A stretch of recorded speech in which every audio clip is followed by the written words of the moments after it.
Welcome, everyone. We will give a few minutes for people to start coming in, and then we will start the webinar on Gaza the day after. So we will give it just a minute or so, and we will begin shortly.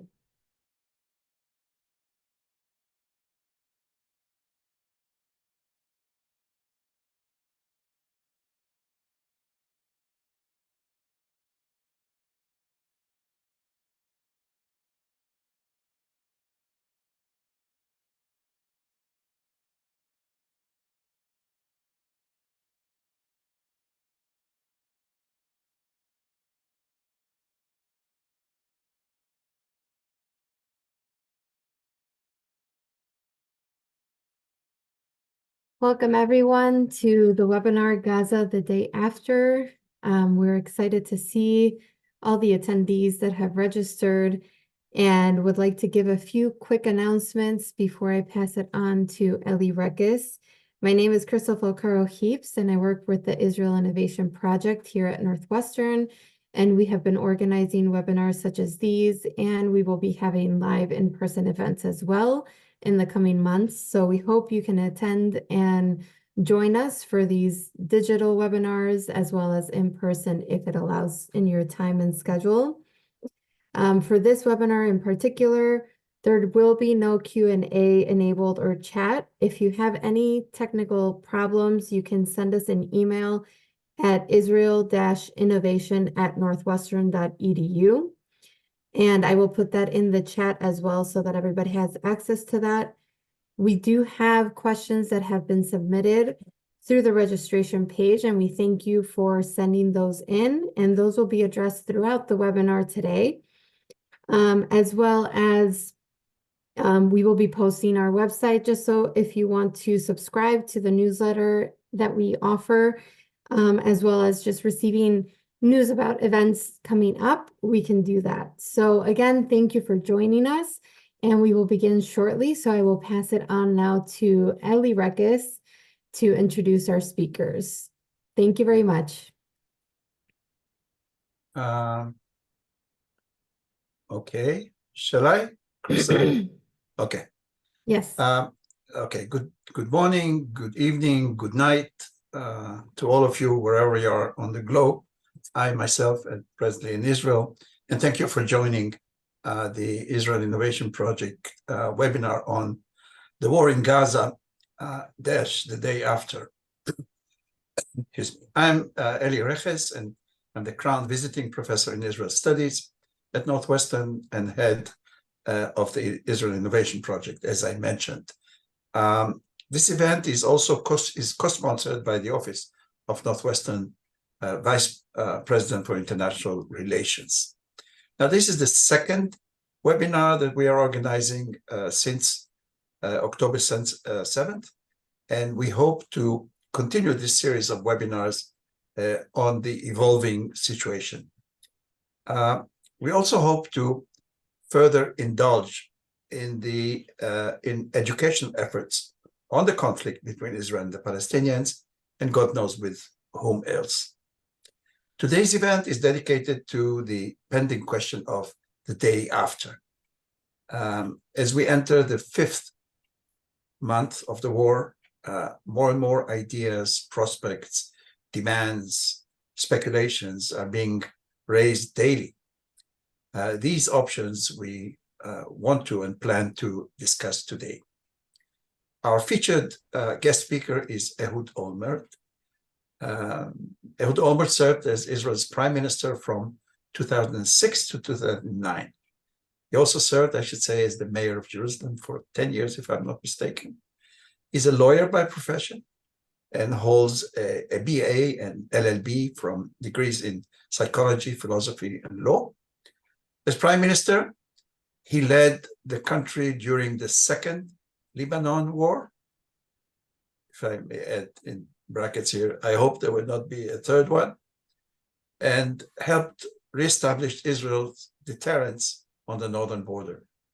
Concurrently, and very relevant to our discussion today, he pursued a peace agreement with the Palestinians, participating in the November 2007 Annapolis peace conference led by President George W. Bush.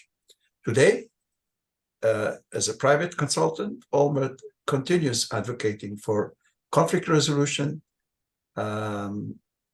diplomatic efforts, and solution to the complex situation.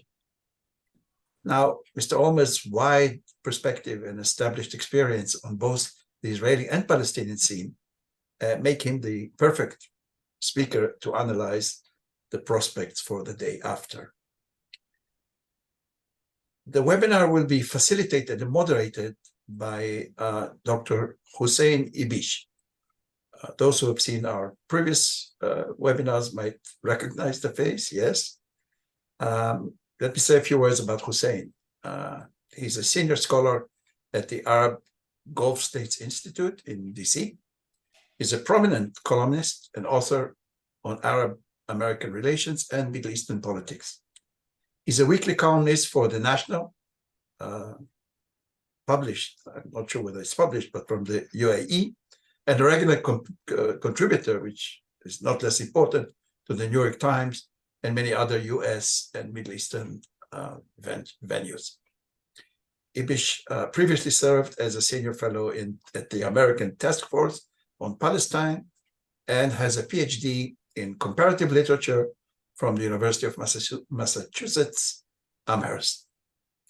Now, before I hand the mic to you, Hussein, a short word of thanks to Crystal Filcaro-Hibbs, our program assistant, who engineered the logistics of this event meticulously, as she did in the past. She did it now, and I hope that she will do it in the future.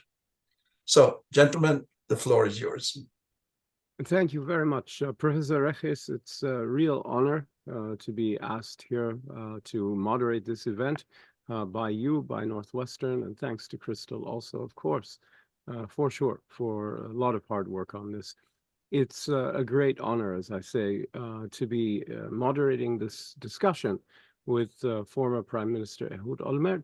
And I'd like to welcome you, sir, to our conversation. And I'd like to begin, if I may, by looking at the situation inside Israel itself. Well, let's begin with Gaza, and then we'll move to the situation in Israel, and then we'll look at the region as a whole.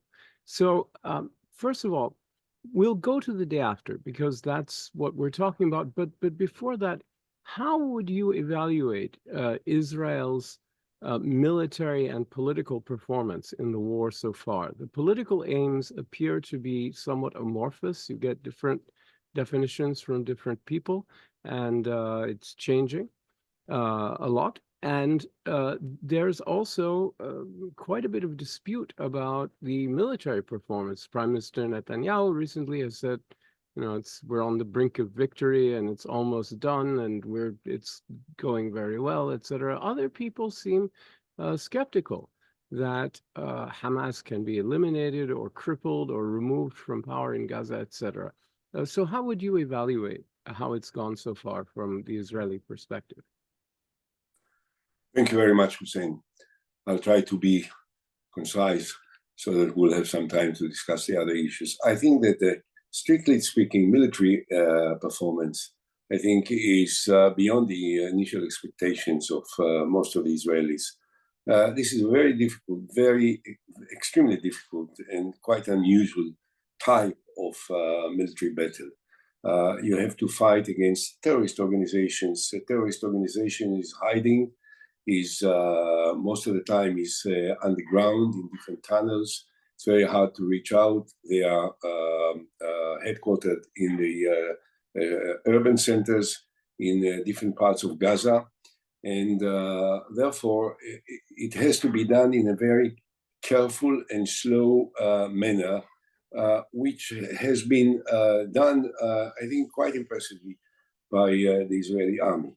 The difference in the evaluations is not on the actual performance of the army. It's against the initial expectations which were created by the Israeli Prime Minister. I must say that from day one, I said that the announcement that Israel will annihilate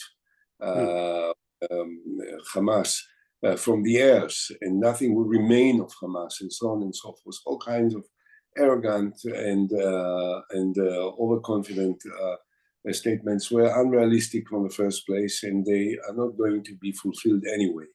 So if you talk strictly about the military operation, I think that most of the military capacity of Hamas was destroyed at a very high cost for us and for people in Gaza, not just for Hamas. Of course, for Hamas, I think that perhaps more than 80% of the military power, the bunkers, the headquarters, the launching pads, the weapons, the rockets, all this was, in a very massive manner, was destroyed.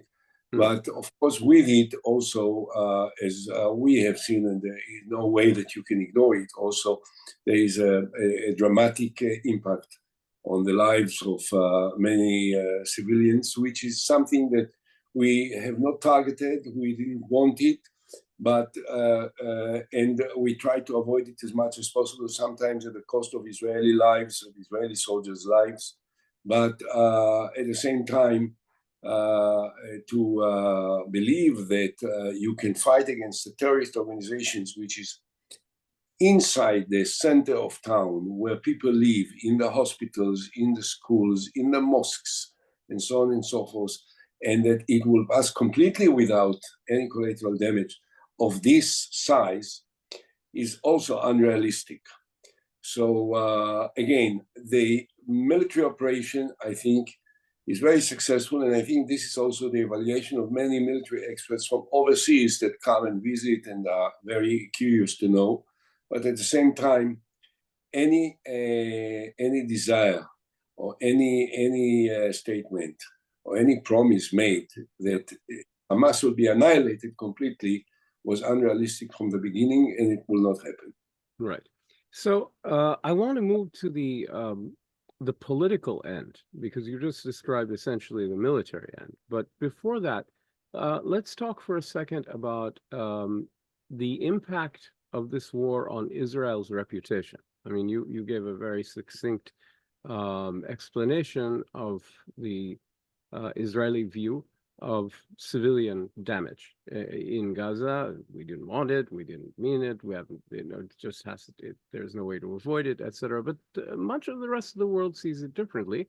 There's the South African genocide case at the International Court of Justice. I know many Israelis have dismissed this, but it is having a significant impact on Israel's reputation in the world, because, we're almost a quarter of the way through the 21st century. And this has been a pretty remarkably damaging war in terms of, comparative civilian suffering, per capita suffering, compared to other wars in this century. It's maybe you can argue about worst or whatever, but it's one of the most sort of high levels of civilian suffering we've seen in this century. So how about the impact on Israel's international reputation? Is that something that concerns you? I don't know. Very much what so. do you think? Very much so. I must say that on the first 3 days when I was interviewed and asked about it, I said, the world still sympathizes with Israel, and the initial impact of the butchering and slaughtering and killing and beheading and raping innocent civilians in their homes, not any military targets. I'm talking about people that live in the townships across the border. I had a terrible, enormous impact on the public opinion of the Western world. But I said, in few days it will change. It will have to change, because people are not emotionally involved to that degree with all the terrible stories that influenced us and had an enormous impact on the Israelis. They look at the videos, they look at the television screens, and what they see is the Israeli planes bombing buildings in Gaza, the destruction over there, and so on. So it's almost inevitable that this will be the reaction. I have to, by the way, make a point that while it's true that South Africa filed these charges against Israel in the International Court of Justice, but the International Court of Justice didn't issue any order for Israel to stop the fighting, in spite of all the evidence that was presented, which means that they didn't think that at that time the overall outcome of the Israeli operation was even close to what has been charged as a genocide or a crime against humanity. But certainly this is something, I think that part of the problem is that the image of Israel, even before the events of October, on both sides, was that Israel perceived in many places as the occupier of the territories. And so the initial attitude of many was against the status that was there, which was against Israel, and it was very easy to move from there into the sites in Gaza that definitely will have impacted so many people that live so much away. Just to finalize it, I have to say that for 18 years, all these townships of Israel were attacked almost on a daily basis by rockets coming from Gaza against Israeli cities and settlements endlessly, and they caused a lot of damage, and they made over 1 million people living almost on a constant fear of rockets that are falling on their heads. This is not something that is presently embedded into the overall impression of where we are now, but this is something that can't be ignored. So what about the political front? Okay, so you've got then the military situation that you described, your perspective, and we talk now about the reputational impact.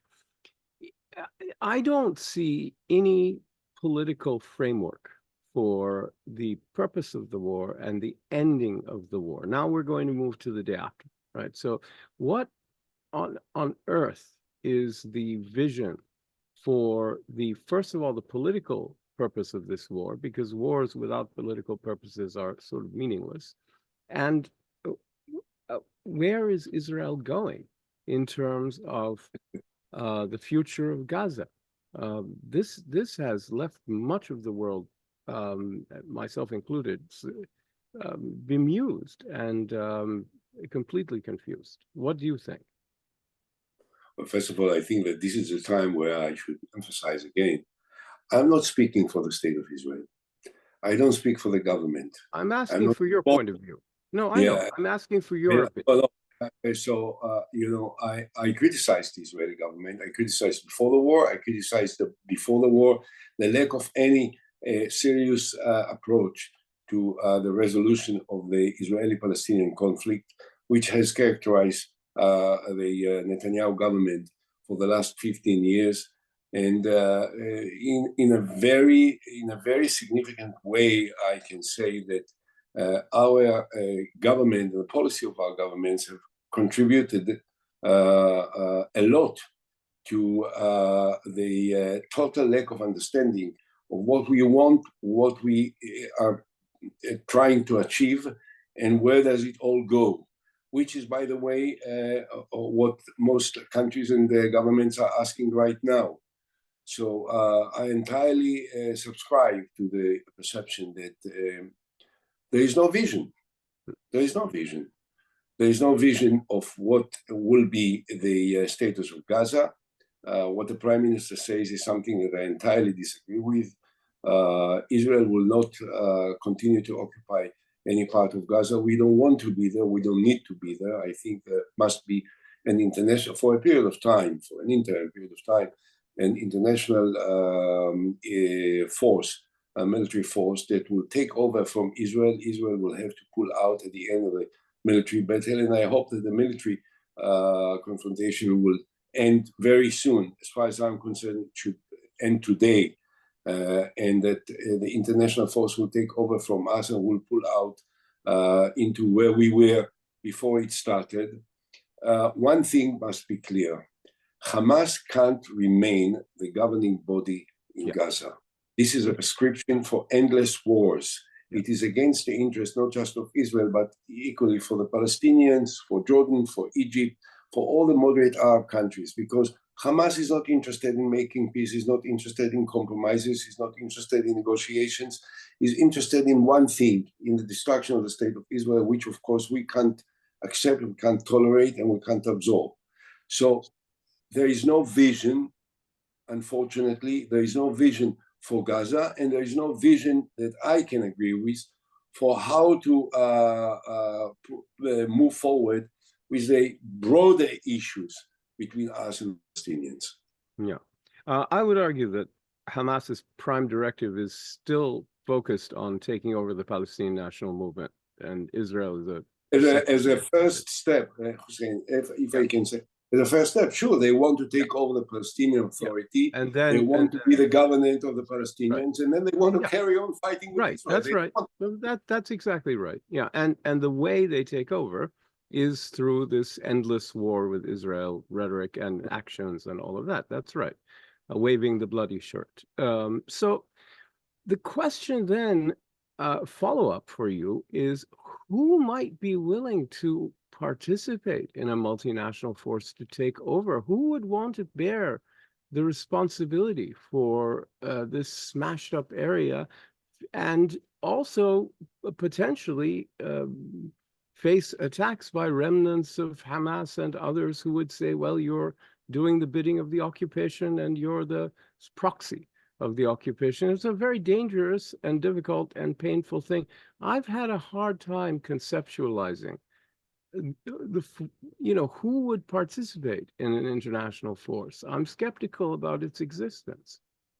Well, I think your doubts are purely legitimate, but I think that the options is either there will be Arab power of some sort, Palestinians, Egyptians, Saudis, whoever that will take over. I don't think that this will happen immediately instead of the state of Israel. So there must be a third power for a period of time. Now, I remember that when I was negotiating the ceasefire in the Second Lebanese War, I raised this issue of an international force, and everyone said it's impossible. Who will dare come to the south of Lebanon where the Hezbollah is, and so on and so forth? And it turned out that there was an international force. Yeah. It was effective. And the truth was that for 17 years, Hezbollah was away, and most of the time, not all of the time, they started to go down again after 2012. But for a long time, and actually until October of 23, they didn't shoot one time across the border from Lebanon to Israel. Yeah. So an international force for a short period of time is the only option. And now the question is, who will agree? Yeah. So I think that the Americans and the Europeans, which are so interested in stopping the military confrontation now, and that they want Israel to pull out, will have to ask themselves, what do they want? If we will pull out as they want, if Arabs and Palestinians will not take over immediately instead of us, then it will remain empty for the Hamas to have a quick recovery, enough in order to create again the kind of hostilities that we want to prevent. So I think that it will take some time if Israel will be smart enough, which I'm not certain we will, okay, but if we'll be smart enough and we'll say two things. Number one, when the international force will come in, we'll pull out. Of course, we will pull out if there will be an agreement that will return back the hostages, which is a primary target for us, all of us. This is one thing that unifies all the country. Yeah. So assuming that if we pull out, if we end the war and we pull out and we'll get back the hostages, I think that then the international force can take over for a year and a half, 2 years. In the meantime, the Arabs, the Palestinians will prepare their security forces that will be able to take over from the international force. But there is one thing more, which perhaps starts to answer also the question of the day after. I think that Israel, and I don't reflect not only the position of the government. I doubt that at this time, under the present circumstances, with the kind of emotional attitude which characterizes so many of the Israelis that were devastated by the brutality and the rage of the Hamas. But I think that we have to declare that we are prepared to start immediately political negotiations for comprehensive peace between us and the Palestinians. My idea is, of course, a two-state solution, and I have said it time and again. I've talked about it with Palestinians, including the Palestinians that are very, very close, representing President Mahmoud Abbas. And there is a plan that was elaborated between me and many of them together that perhaps offer a certain framework that can be acceptable. But we will have to negotiate with a reformed Palestinian Authority, something similar to what President Biden and the Americans say. If we will commit ourselves to enter into negotiations on this vision, there is a likelihood that it can be, and that as part of the bottom line of such process, there will be a new axis of partnerships that will include the Saudis and the Emirates and Bahrain and Egypt and Jordan and the Palestinian state that will be created. I think that this is something that offers a positive way that can create hope. But we have to, first of all, make it clear that we are prepared to negotiate it. And I think that also the Palestinians have to present determined leadership that will be ready to engage in this. And I don't see either. I don't see their and I don't see ours. Yeah, that's really a problem. I agree with you. It strikes me that from the point of view of the Arab states and probably the Fatah-dominated institutions, the PLO and the PA, that to make such new negotiations viable politically for them, the difference between the next round and everything that came before is that they would probably not believe in it at all unless there were an agreement that the end goal is the creation of a Palestinian state. In other words, not whatever comes out of negotiations between this one, great asymmetrically divided, extremely powerful and extremely weak forces, but that there's an agreed upon goal. Now, a lot of room for negotiation. What is that state? What are its restrictions? What are its borders? What does it constitute? All those things could be negotiated, but the idea that there would be, a viable sovereign Palestinian state at the end of the day is probably necessary, to articulate up front. And the question would be, would Israel be willing to do that? I don't know. I don't know. You ask me whether I would like to do it. Well, I know you would. Yes, I've proposed it actually. That's right. When you think now about the ramifications from 2008, 2009 to what we have today, where one is also to regret again and again the fact that at that time Mahmoud Abbas didn't have the courage and they was not forthcoming enough to say yes to what I proposed to him, because I proposed to him precisely what you have just now articulated. I proposed a Palestinian state on the basis of the 67 borders, not identical, but with some swaps of territories, but the size territory would have been the same, with the Arab side of Jerusalem is a Palestinian capital, with the holy basin of Jerusalem without any exclusive political sovereignty, not Israeli and not Palestinian, but there would have been a trust of 5 nations that would have administered the holy basin under the auspices of the United Nations Security Council, and also the solution of the refugee issues within the framework of the Arab League Peace Initiative, which was originally accepted in Beirut in 2002 and again reconfirmed in 2007 in Riyadh. So there is a framework, there is a plan, there is a very detailed plan. which is on the writing in a way on the table. I say that this is still on the table because whenever you will ask Mahmoud Abbas, even today, did he ever say no to this plan? He will argue and he will say he will be correct. He never said no. The only problem that he never said yes at the time, that it could have been implemented, accepted in the United Nations, recognized by the international community, and then and implemented together with the government of the State of Israel, which proposed it. Yeah. So the Palestinians missed that opportunity. It But was- if you it ask was me the- now, what is my vision? Yeah. This is my vision. It was undoubtedly a missed opportunity, and the main real missed opportunity, I'd say. I remember at the time speaking regularly with senior PLO people, and they liked what they heard. They thought it was great, but they didn't think it was going. That they didn't believe that it could be implemented. I mean, that. I think What was the problem to say yes, and then, if necessary, to blame I know. Israel for not fulfilling what So Israel that's the proposed? mistake. That's the mistake.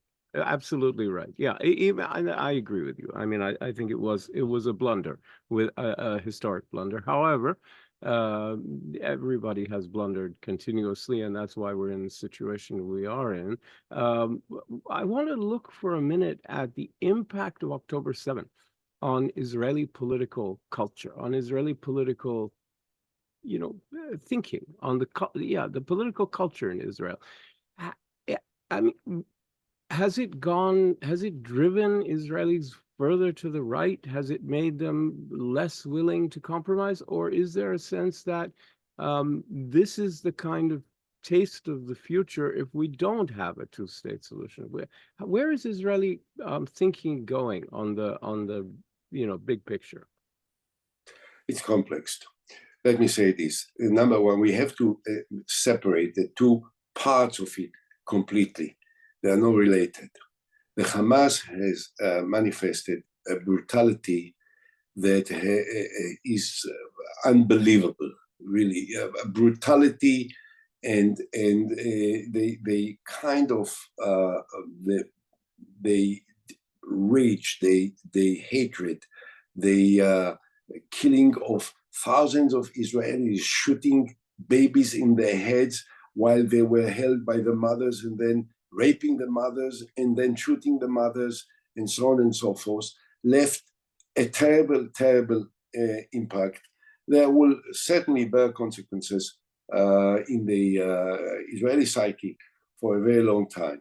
Entirely separate from that, of course, there was this perception of the total failure of the concept of the Israeli government that led to the kind of arrogance that the Israelis had all the information. There are those that say, how come the Israeli, with all the intelligence, with all the sophistication, with all the cyber abilities and so on and so forth, you are the leaders in the world and you haven't been able to notice what's going on the other side. We have known everything. We have known all their plans. But because of arrogance, particularly of this government that for many years downgraded the Palestinian Authority, didn't want to recognize Mahmoud Abbas as a potential partner for negotiations, because these negotiations would have required inevitably territorial concessions and compromises with the Palestinians. They actually promoted the Hamas, helped finance Hamas for many years, and didn't believe or led themselves not to see that they can do things that we thought that they are completely unable to do. And the fact was that they caught us completely surprised on the 7th of October. They didn't have to do anything substantial. They just crossed the border, crossed the fence, attacked the unprepared Israelis, entered into the settlements, and have manifested a kind of brutality which is unforgivable and unforgettable. But, so there are two different things. Now, what is the long-range impact on the Israeli public opinion and the Israeli attitude? Obviously, so many Israelis say, if we had this in the south border and you want to have a Palestinian state that will have 150 or more kilometers on the east side, how can we deal with it? I mean, are we not exposing ourselves to acute dangers of security on a daily basis in the east side of Jerusalem, of Israel? How can we even think about it? The problem that Israelis will have to deal with is very simple. At the end of the day, let's assume that we will destroy completely Hamas, okay? That we will achieve what the Prime Minister promises every day, absolute victory and so on and so forth, which is, as I said before, I don't accept it, I don't believe in it, no one takes it seriously, and so on. He has his own political, personal reasons to spread it all the time. Now let's assume that we will achieve it. Then what? At the end of the day, we are still left with 5 million Palestinians. What are we going to do? Are we going to continue to occupy the territories, the 5 million Palestinians, without a freedom of movement, without a freedom of speech, without political rights, without human rights, and so on and so forth? For how long? And how long do we believe that the international community will tolerate it and will acquiesce with it and will accept Israel and will not take measures against Israel, which will be so much more dangerous to the very existence of the state of Israel? So I think that it will force the Israelis ultimately to come to the inevitable conclusion that we are a strong country, we have to defend ourselves, and we will have to defend ourselves even after a Palestinian state is created, even though part of the agreement that I had with Mahmoud Abbas is that the Palestinian state will be non-militarized. This is the term that they offered, non-militarized. They will only have police forces, security forces for in domestic issues that will be appropriately equipped, but no tanks, no airplanes, no missiles, no nothing, etc. Still, we will have to protect ourselves. It's But what the PLO has wanted for a long time. The PLO doesn't want to buy tanks and airplanes. They don't want. I hope that the moderates of them, perhaps not all of them, definitely not Hamas, but they understand. I'm talking about the PLO leaders, the leaders. I think that most of the PLO leaders that I am familiar with, I don't think that they want to have a militarized country. I think that they want to have a state that will be theirs, that will entertain all the ingredients of a sovereign state as every other country. And by the way, we even agreed on that there will, I propose that there will not be any military presence of Israel except for some positions for the sake of security, but completely insignificant, and that there will be an international force on the other side of the Jordan, something that the king of Jordan agreed to have. Okay, they will separate Jordan from the Palestinian state, but there will not be any Israeli military presence in any part of the West Bank. So I think that there can be found a proper security solution that will answer the concerns that may be in the event of the creation of a Palestinian state. But there is no alternative. I wish someone could offer a different alternative that could be perhaps more popular. I don't know of any. No.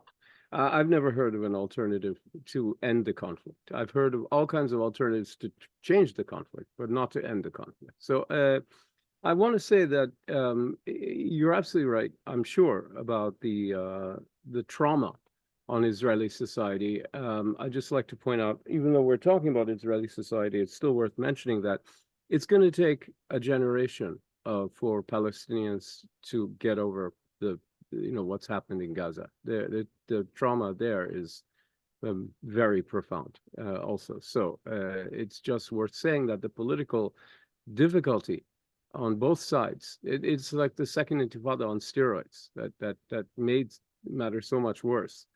At a certain point, Hussein, one has to ask himself, and I think that many of the Palestinians living in Gaza probably ask themselves, I don't know if they are ready to yet give the answers that are almost inevitable, I think, in my mind. What did they think will happen after the 7th of October? What did they think? That Israel will not react, that there will not be a devastating blow to Gaza that was a result of the attack which was initiated from the Gaza side against innocent, not against military targets, but against innocent civilians. So, you know, some of the blame for what happened in the psychology, in the heart, in the minds of the Palestinians in Gaza, I think it has to be within them. And this is something that will call for a soul-searching process amongst the Palestinians that supported Hamas for such a long time. I've written quite a lot about this. It's necessary that I think there will be a reckoning for Hamas over this, in all likelihood. But it can only happen especially as a public conversation, but even personally, in terms of individual consciousness, once Israeli forces leave. As long as Israel is attacking Rafah or Khan Yunis or something, the Palestinian amygdala, both collective and individual amygdala, is focused on Israel. That's where the panic, the fear, the terror, it all gets, so the question of what did Hamas do here? What did they do? That's a necessary conversation. It has to have, the political and psychological space opens up for that when Israeli troops leave. And the sooner the better, because that's a conversation that needs to happen, urgent. Yeah, well, I entirely subscribe to it. I think that there ought to be, first of all, an internal soul-searching process with the Palestinians, both in Gaza and, by the way, in the West Bank as well. And they have to ask themselves, okay, at the end of the day, what do they want? Do they believe that there can be any time that they can liquidate the state of Israel? This is nonsense. It will never happen. So they have to bear the pains of what happened. Yeah. In the event, particularly in the event that we are going to pull out, that Hamas will not be governing Gaza, that there will be probably a new government that will be dominant by the Palestinian Authority and the more moderate forces, supported by moderate Arab countries, and there will be an concerted international effort to rebuild Gaza, to rebuild that which has been destroyed in order to create a new horizon for the people living in Gaza. Yeah, no, for sure. I mean, what I want to kind of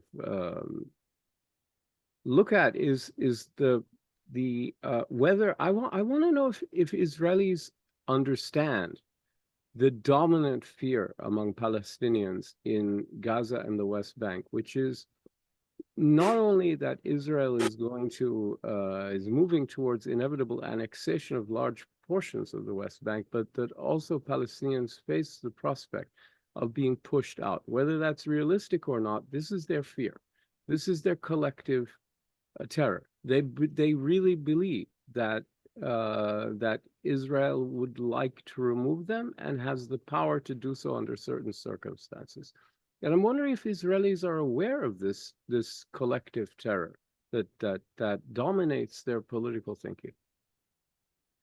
I don't know how collective it is amongst the Palestinians, but I can say that when they hear Minister Ben-Gvir and Minister Smotrich and what they say and who they support in the territories and what they're doing in the territories, they definitely can get a good idea of what some Israelis may have in mind planning for the future of the Palestinians. But I can reassure you, that I've been very careful to say, where I don't represent the Israelis, or I don't represent the majority of the Israelis, but certainly when I don't represent the Israeli government or the Israeli official position. Right. But I can say that I think, I believe, I know that the overwhelming majority of Israelis are sick and tired of these messianic groups that are now part of the government, and that's why they think that there needs to be immediately elections that will remove this government and remove Netanyahu from power, because he is causing enormous damage to the future of the state of Israel and to the security of the state of Israel because of these positions and these political associations he has with these messianic groups. I think that these messianic groups must be stopped in the most aggressive manner by the security forces of the State of Israel. And we definitely need to make every possible effort in order to create the feeling amongst Palestinians that this is not what we want. No. What we want is a Palestinian state that will live alongside the State of Israel in more or less, as I said before, and this is my position, not a popular position, of the 67 borders, with Jerusalem, outside of Jerusalem, as the capital of the Palestinian state, with the Holy Basin as entirely free for all believers without any exclusive political sovereignty of the State of Israel or of the Palestinians. So we have proposed something that has to be promoted again and again and again. And of course, as I said from the outset, it depends on two sides, on the Israeli side and the Palestinian side. And presently, I don't see any of them doing what needs to be done in order to raise it up to be the center, in the center stage of the political discussion. No, you're absolutely right about that. I don't see it either. But let me follow up with you, because I was going to ask you exactly about Netanyahu's future. It looks Netanyahu is mostly past. You think he's gone, basically. It's a matter of time. Yeah. It's a matter of short time. Short time. Okay. No question about it. Yes. Netanyahu is gone. He's history. Okay. Very good. Now, what about the regional forces? This is sort of the third circle that I want to look at. The question of the role of neighboring countries, Egypt and Jordan, but especially the Gulf countries, above all Saudi Arabia, also UAE, that and to some extent Qatar because of its soft power, that have a lot of influence in the Arab world. But a complex set of relations with Israel. What kind of role do you see them playing in first of all, in the reconstruction of Gaza and the kind of post-conflict, but also in terms of Israel's regional role and kind of relations with the Arab world?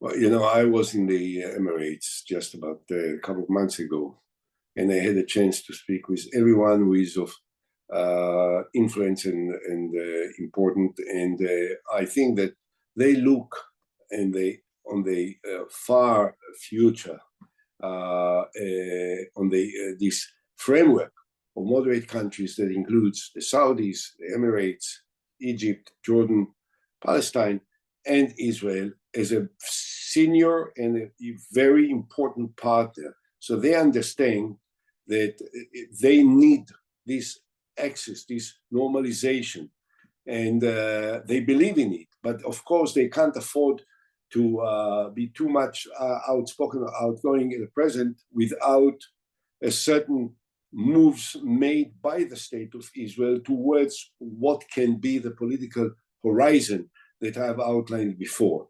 However, I must say that Egypt and Jordan have been very, very credible partners for a long time. We have a peace agreement with Egypt for the last 40 years. This is not a warm agreement because of all the ingredients that we have just mentioned before, the lack of a solution for the Palestinian issue, the occasional conflicts and military conflicts, and the suffering in their eyes of Palestinians that caused, according to their perception, by Israel. But still, there is a credible peace agreement.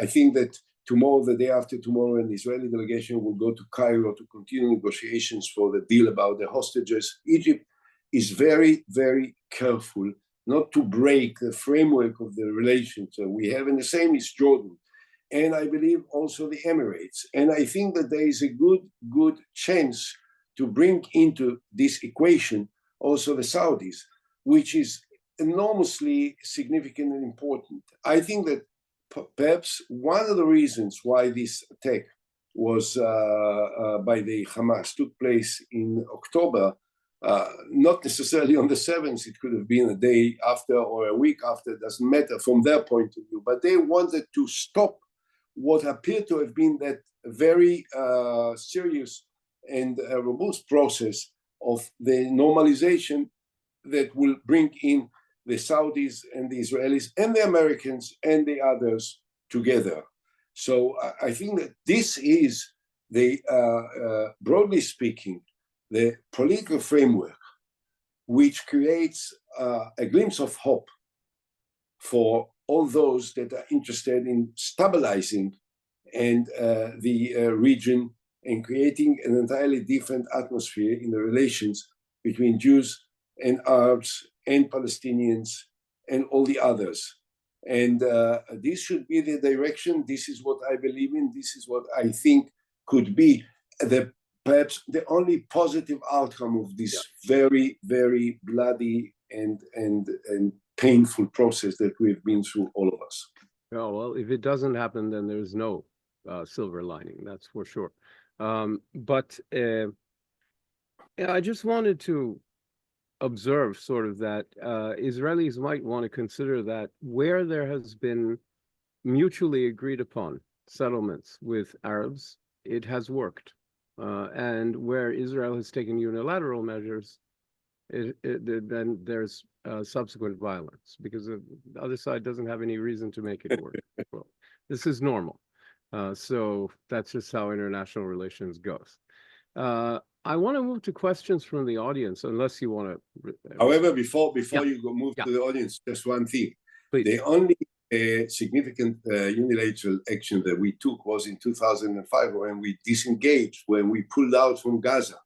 So the only significant unilateral action that Israel took was actually from withdrawing from territories which are claimed by Arabs, not by taking over these territories, but pulling out from unilateral entries into Lebanon and then unilateral withdrawals from Lebanon also. Okay, so okay.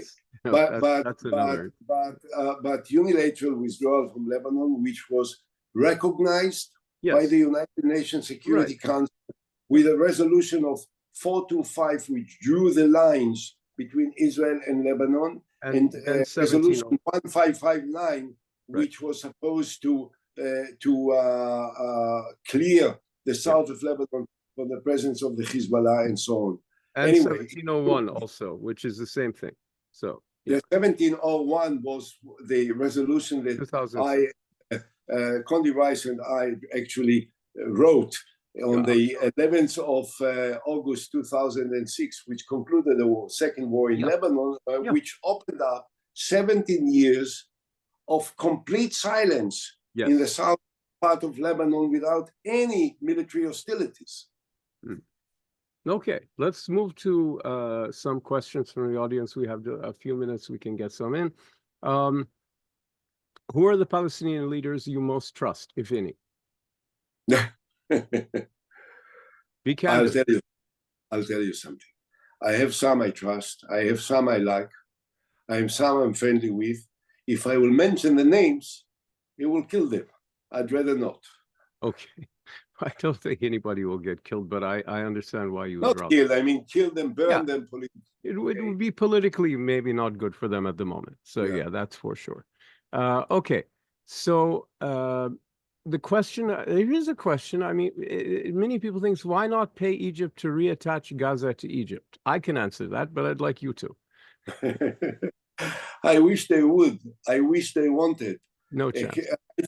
I think that the greatest historical mistake that the revered leader of Israel, Menachem Begin, did when he made the agreement between Israel and Egypt in 1978 and 79 was that he didn't insist that Gaza will become part of Egypt.